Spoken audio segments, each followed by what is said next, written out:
Hello, hello. Jamal Rashad here, Frederick's best interviewer. Today I am with Zach Davis of Groundswell MMA. Say hello. Hi guys, good to be on here with the best interviewer in Frederick. That's true. ValorLives interview series episode number 99. Why do I do what I do? Number one, because there's successful people who deserve to have their stories told. There's people who need to hear successful stories so they could be inspired. And number three, to let you know you could go out there without a bunch of equipment and impact your community. So just like always, no interviews over 10 minutes for long, raw, uncut. Subscribe to our social media in the comments. So Zach, what's up, bro? I'm doing good, man. I'm excited to see you back. Round two. I really like looking at our last interview because it reminded me how much has changed in a short time. Well, speaking of last interview, that was in July of 2017. Time flies. Time does fly. So at the time, you were the program director of Soldier Fit. Now you are the owner of Groundswell MMA. So how did that happen? That transition? Yeah, so for about 8 years, my buddy Danny, he helped me start up a martial arts school, but it wasn't mine. I was managing it, and so it came to a certain point where I had outgrown that, and we worked it out, and so I purchased it and we rebranded it. Now it's Groundswell MMA, and it's Groundswell because it's a rising of the water that's lifting everybody up. And just like you were saying, we're trying to build each other up, the individuals, and then build up the community. So I get to do what I love every day. Okay. And then at the time, you were 33. You are now? Just turned 40. Just turned 40. 40, yikes. Okay. And then you had a son on the way, and now you have a son. Yeah, he's 6. He's training with us all the time. Training? Okay. Yeah, he's actually already in the class. He's been in about 2 years now. He started when he was 4. Okay. And what is his name?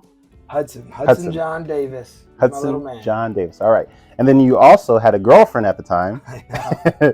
Now you have a wife of?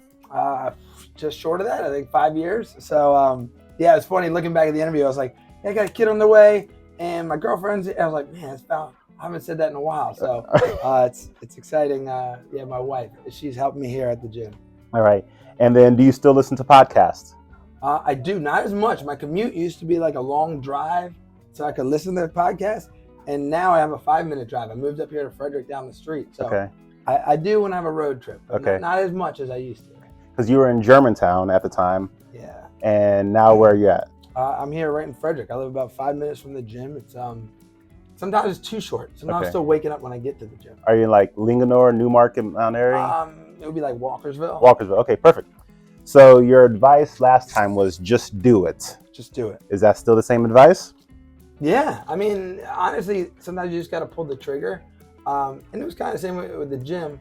One thing that helped me is that somebody told me at some point is eventually you'll figure it out. If you have faith in yourself, you'll figure out the obstacles as they come. Okay. So sometimes people are trying to figure out everything that might be a problem in the future and solve it all ahead of time, but it's an impossible task. Okay. Sometimes you just have to do it. Okay. The problems will present themselves, and you should have faith in yourself and your work ethic and your creativity to overcome the problems as they come up. Okay.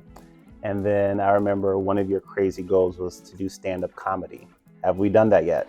Not yet. All right. That one's, I'm still working on it. Okay. I mean, that's a hard one. That's about the most nerve-wracking thing you can do. Uh-huh. But no, I tell lots of dad jokes to my wife. She is not a great audience for them. She's tired of them. But yeah, no, I always enjoy communicating through humor. I have a lot of respect for stand-up comedians. Okay. And so it's one of those things where it would be fun at some point to use that as a creative outlet. Well, I think you need to get on it, brother. I appreciate it. I feel like the Spirit's speaking to me.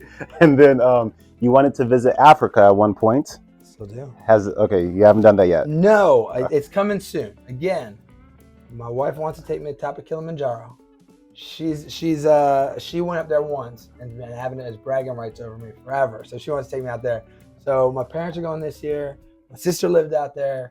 I'd like to go there sometime soon. Does your sister still live in South Africa or no? No, she lived there. She's now in Vietnam. She's all over the place. Okay, fair. All right. So good catching up on that stuff. Do you collect anything for fun?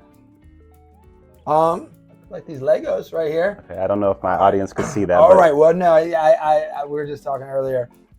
Lego's kind of soft. You can be a fighter, but then you got to do some dorky things. You can't be tough all the time. Okay, fair enough. So about the business, how many students do you call them students or what do you call them? I think students is good. Students? I call them friends usually. Friends, but, okay. you know. How many friends and students do you have? I mean, we're close to 400 this year. Whoa. Sometimes it goes up a little, down a little, but right around there. 400. Okay, yikes. I was not expecting that. Nice, and then what do we specialize here? Jiu Jitsu or everything, or? So for martial arts, there's striking, punching and kicking people, and then there's grappling, which is wrestling around. And so we do mixed martial arts. So we do a little bit of Jiu Jitsu, which is grappling and wrestling, and then Muay Thai kickboxing. But we teach the adults, we teach the kids, we do fitness, we do competitions. So we do the full gamut for striking, for Jiu Jitsu and striking. And how young is the youngest little rugrat that comes in here? 4. Everyone keeps trying to get 3-year-olds in, and I had to draw a hard line because the 3-year-olds, they'll run away mid-class, they'll climb on, they'll be gone. So 4 is when we start them. There's no upper limit though. So okay. Do you give belts like black belt, blue belts, all that stuff? Yeah. We're just so we start at white belt. We have our youth black belts. They go in the adult program. Now that we've been here over 10 years. It's just getting to the point where we're starting to see a lot more of these black belts who've worked their way through a long-term journey.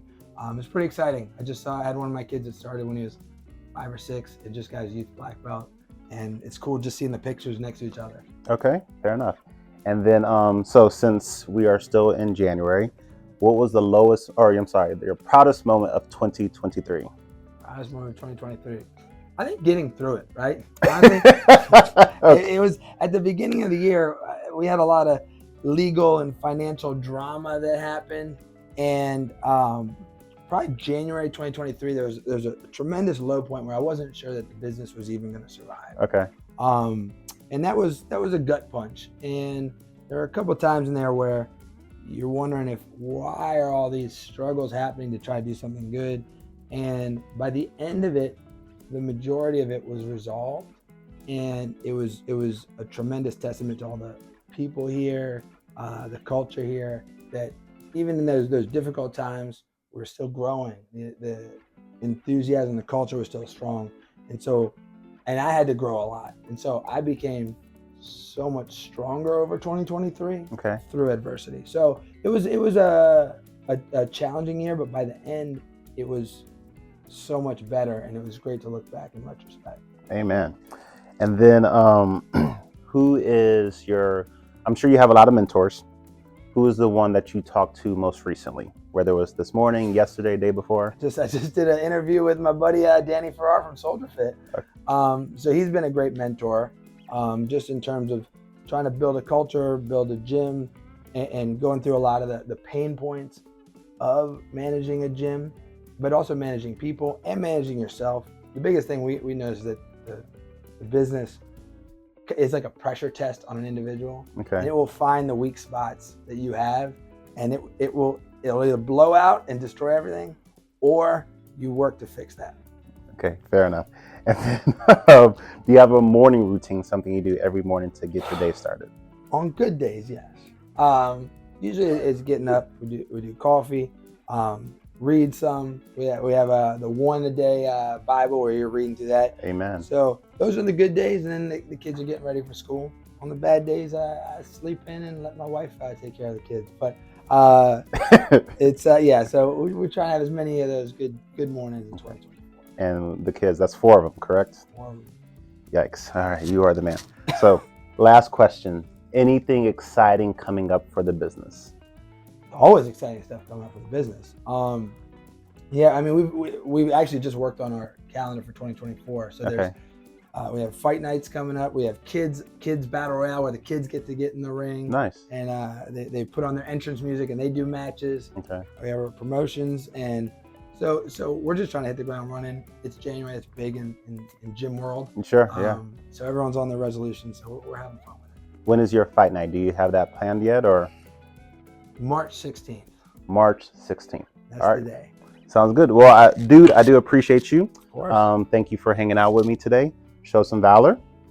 See if I can do it on this hand. There you go. No weapon formed against you shall prosper. Talk to you soon. Bye.